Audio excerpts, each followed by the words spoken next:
അറുമുഖ എവിടെ? വൈകുന്നേരം രംഗണ്ണന്റെ പിള്ളേര് വന്ന് വിളിച്ചോണ്ട് പോയതാന്നാ അവന്റെ കെട്ടിയോള് പറഞ്ഞത്. ചാരായം എടുക്കാൻ പോയതായിരിക്കും. അപകടമല്ലേ ബിസിനസ്? പോലീസ് പിടിച്ചാലോ?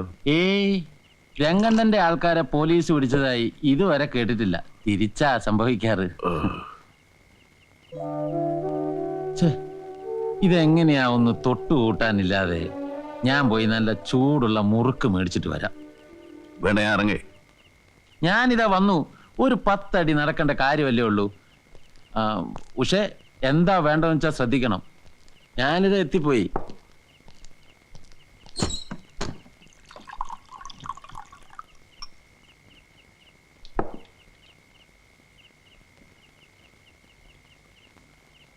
ലൈറ്റ് അണിക്കട്ടെ? ലൈറ്റ് വരില്ല സർ.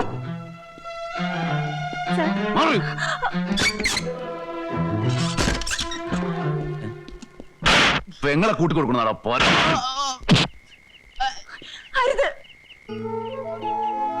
രാത്രി നേരത്ത് ഈ വീട് തേടി വരുന്നവർക്കെല്ലാം ഒരൊറ്റ ഉദ്ദേശമേ ഉണ്ടായിരുന്നുള്ളൂ. നിങ്ങളും ആ കൂട്ടത്തിൽപ്പെട്ടതാണെന്ന് കരുതിപ്പോയി. ക്ഷമിക്കണം. എന്തിനിങ്ങനെ മാനം പറ്റി ജീവിക്കുന്നു? അതിനുള്ള മറുപടി ജീവിക്കാൻ വേണ്ടിയാണെന്ന് പറയരുത്. സകല ദേവടിശകൾക്കുള്ള ആ ന്യായം ഇവളുടെ ചേട്ടനാണെന്ന് പറഞ്ഞാൽ നീ പറഞ്ഞാൽ? ഇല്ല സർ, ന്യായീകരിക്കാൻ എന്റെ കയ്യിൽ ഒന്നുമില്ല. പിന്നെ കുറ്റപ്പെടുത്താൻ ദൈവത്തെ അല്ലാതെ ആരെയും ഞാൻ കാണുന്നുമില്ല. പോവാണോ? അതിനു മുൻപ് എനിക്ക് പറയാനുള്ളൂ ഒന്ന് കേട്ടിട്ട്. വേണ്ട, അദ്ദേഹം പൊയ്ക്കോട്ടെ. ഇല്ല മോനെ, പറഞ്ഞാലേ എന്റെ നെഞ്ചിലെ ഭാരം ഇറങ്ങും. ഈ ഒരു പെങ്ങളെ സ്വന്തം എന്ന് പറയാൻ എനിക്കുള്ളൂ സാർ. അവക്ക് ഞാനും. ഇവളെ ഒരുത്തൻ്റെ കൂടെ പറഞ്ഞയക്കാൻ ഉള്ളതെല്ലാം അരിച്ചു കൂട്ടി ഞാൻ ഒരുങ്ങിയിരുന്നു. കണ്ണൻ സ്വന്തവും ബന്ധവും എന്ന് പറയാൻ ആരുമില്ലാത്തവൻ. തഞ്ചാവൂരിൽ നിന്ന് ഇവിടെ എത്തിയിട്ട് രംഗണ്ണന്റെ ഡ്രൈവറായി ജോലി നോക്കിയായിരുന്നു. ഉഷയ്ക്ക് അവനെ ഇഷ്ടമായി. അവൻ അവളെ നോക്കാൻ പ്രാപ്തിയുണ്ടോയെന്ന് ഞാൻ നോക്കിയുള്ളൂ. ഭാഷയും ജാതിയും ഒന്നും ഞാൻ കാര്യമാക്കിയില്ല.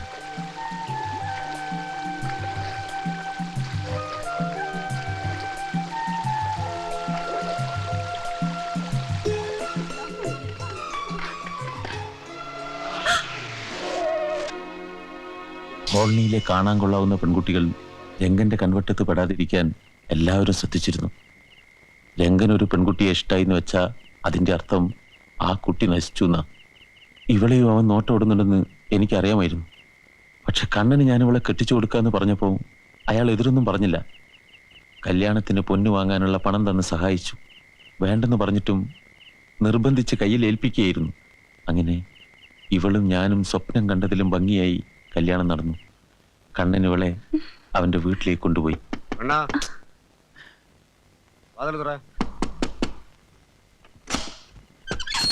என்ன சந்து என்னடா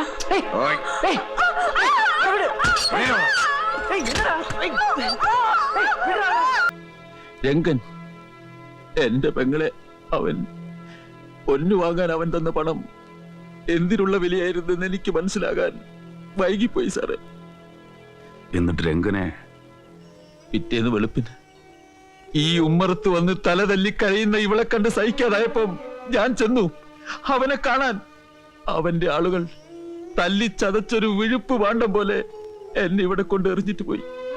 ഈ പടി കയറി വന്നൊന്ന് നോക്കാൻ, ഞാൻ ചത്തോ ഇല്ലയോ ഒന്നും അന്വേഷിക്കാൻ ഒരു പട്ടിയും ഉണ്ടായിരുന്നില്ല. ഒടുവിൽ എനിക്കിത്തിരി കഞ്ഞിവെള്ളം തിളപ്പിച്ചു തരാൻ, മരുന്ന് വാങ്ങാൻ ഇവക്ക് വീണ്ടും ഉടുതുണി ഉരിയേണ്ടി വന്നു സാറേ. എന്റെ ജീവൻ പിടിച്ചു നിർത്താൻ ഇപ്പോ ജീവൻ ഉണ്ടെന്നേ ഉള്ളൂ. ഈ ശരീരം കൊണ്ട് പ്രയോജനം ഒന്നുമില്ല. എന്നിട്ട് കണ്ണൻ അയാളെവിടെ? അന്നത്തെ രാത്രിക്ക് ശേഷം ആരും കണ്ടിട്ടില്ല. കുറച്ചുനാള് ദൂരെ ഒരു വട്ടാശുപത്രി കിടന്നിരുന്നെന്ന് കേട്ട് ഞാൻ തിരക്കിയിരുന്നു. അവിടുന്നും പോയെന്നാ അറിഞ്ഞത്.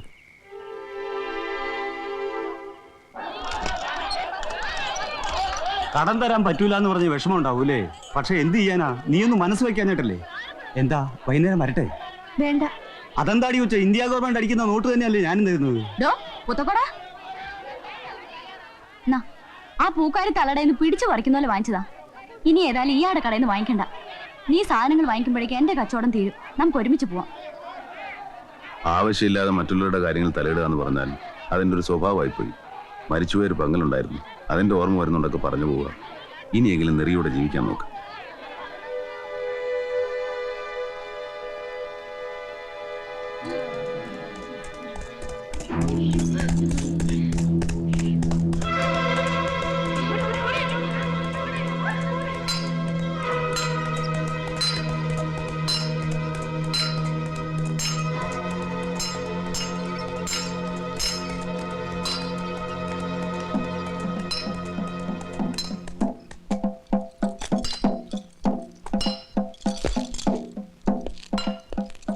வேலோ வராங்க.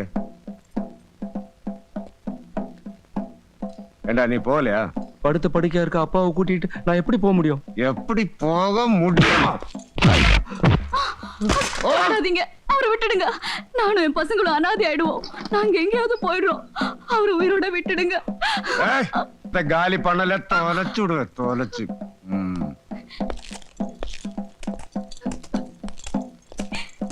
എന്താടാ നായ്ക്കളെ കേറി പോയടാ, കോമാരി പസങ്ങളാ. നായ അവന്റെ മറ്റേതിലെ ഒരു തപ്പുവായ. பாவம் வேலு, இங்க இருக்கிறது வீடும் குடிசையெல்லாம் அந்த രംഗണ്ണനുടേതാണെന്നാണ് വെപ്പ്. വാടക കാശ് ശരിക്കും കൊടുക്കുന്നില്ലാന്ന് പറഞ്ഞാണ് ഈ കുടി ഒഴിപ്പിക്കുന്നത്. ஆனா சங்கதி அதல்ல. இந்த வேலுக்கும் அழகான ஒரு தங்கச்சி இருக்கு. அந்த சந்திரக்கும் அவள் மேல ஒரு கண்ணு. இது தெரிஞ்சுக்கிட்ட வேலு என்ன பண்ணிட்டேன்னு தெரியுமா? மேட்டுப்பாளையத்தில் அக்கா வீட்டில் கொண்டு போய் விட்டாச்சு. அதுதான் இந்த முண்டத்துக்கு காவா.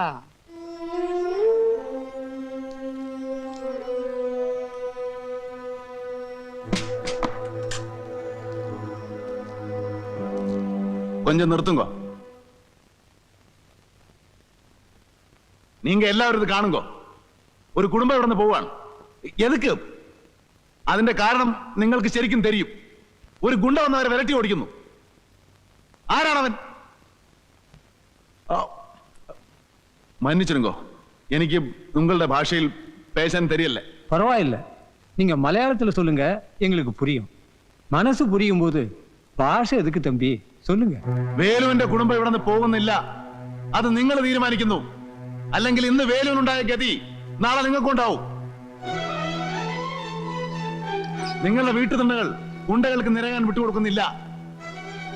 നിങ്ങളുടെ പെൺമക്കളുടെ മാനം അവർക്ക് ചവിട്ടി അരയ്ക്കാനുള്ളതല്ല. നിങ്ങളുടെ ആൺകുട്ടികളുടെ ദേഹം അവർക്ക് തല്ലിച്ചതയ്ക്കാനുള്ളതല്ല. ഒരായുസ് മുഴുവൻ ജീവിക്കാൻ വേണ്ടി പൊരുതുന്ന നിങ്ങളുടെ കൈകൾക്ക് അതിനുള്ള ശക്തിയുണ്ട്. ആത്മാഭിമാനവും സ്വാതന്ത്ര്യവും നിങ്ങൾ ആർക്കും പടയം വെച്ചിട്ടില്ല. നിങ്ങൾ അങ്ങനെ ജീവിക്കണമെന്ന് നിങ്ങൾ തീരുമാനിക്കും. ചട്ടമ്പികൾക്കും കൂലിത്തല്ലുകാർക്കും അതിൽ കാര്യമില്ലെന്ന് നിങ്ങൾ അവരെ ബോധ്യപ്പെടുത്താൻ പോവുക.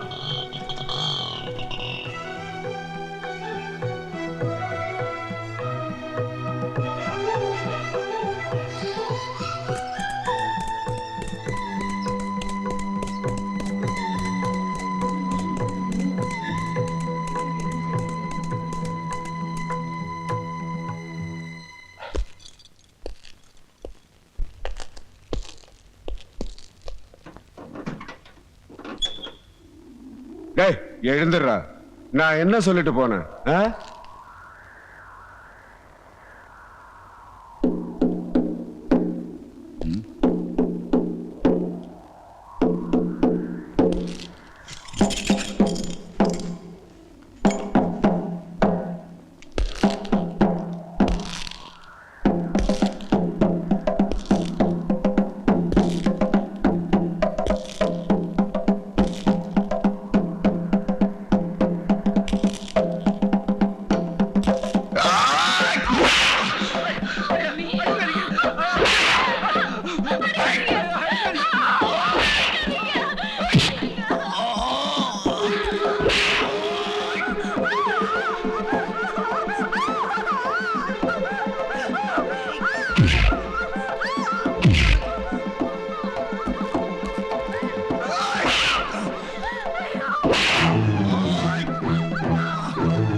നിർത്താൻ. അവനെ കൊല്ലരുത്. നിനക്ക്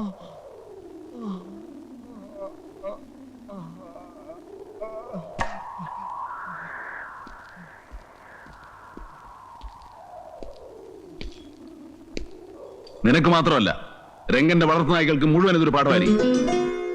ഇതിന് പകരം ചോദിക്കാൻ വരുന്ന കഴിവറ മക്കള് എന്റെ കൈന്റെ ചൂടായിരിക്കും അറിയുക. മനസ്സിലായോ?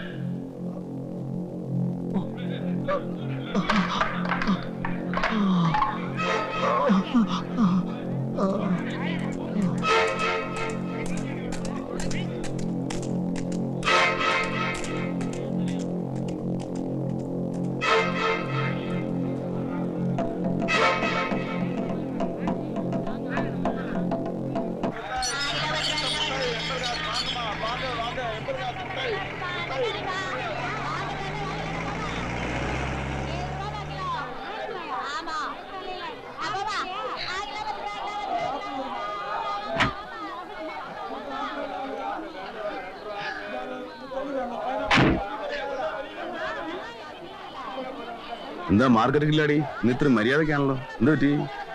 ഒന്നുമില്ല. കാന്താരി, ഏതിലും രണ്ടിലും നിറഞ്ഞിട്ട് മറന്നവനാ ഞാൻ. എന്റെ കൊനിഷ്ഠ ബുദ്ധി കണ്ടല്ലോ. കണ്ടു. ആ, പക്ഷെ ഇന്ന് നിന്റെ കോഴിയെ മുഴുവൻ വിട്ടിട്ടേ ഞാൻ കച്ചവടത്തിനുണ്ട്. പിന്നെ പാവാടത്തും വെളി കുത്തി ആമ്പിള്ളേരെ മയക്കാൻ നിൽക്കണ്ട. പൂതി കയറി ഏതെങ്കിലും ഒരുത്തനങ്ങ് വരും വാതിലും പൊളിച്ച്. ചിരിക്കു പെണ്ണേ, നിന്റെ ആ ചൊടിയും ചുണയും കളയല്ലേ. അത് പോയാൽ നിന്നോടുള്ള ഇഷ്ടം പോകും.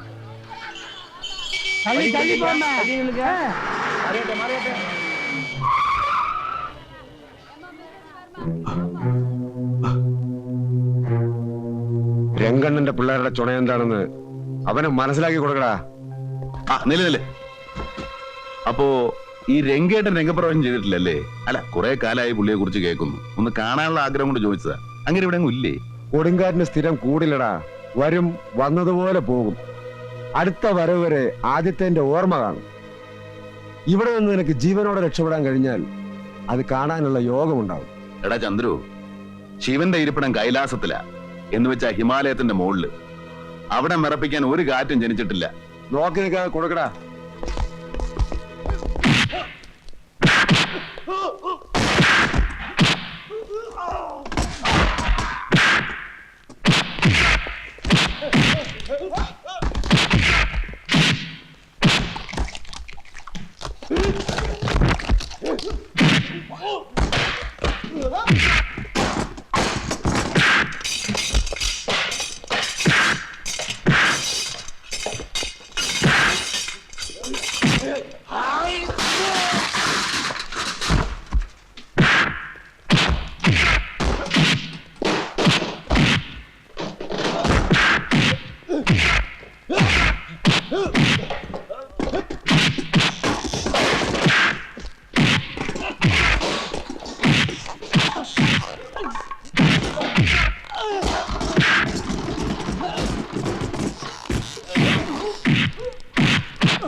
ഈ സർക്കിളിൽ ചാർജ് എടുക്കുമ്പോഴേ കൊളീഗ്സ് എല്ലാം വാൺ ചെയ്തിരുന്നു. രംഗൻ എന്ന് എല്ലാരും വിളിക്കുക. അവനെ മാത്രം തൊട്ടുകളി വേണ്ടാന്ന്.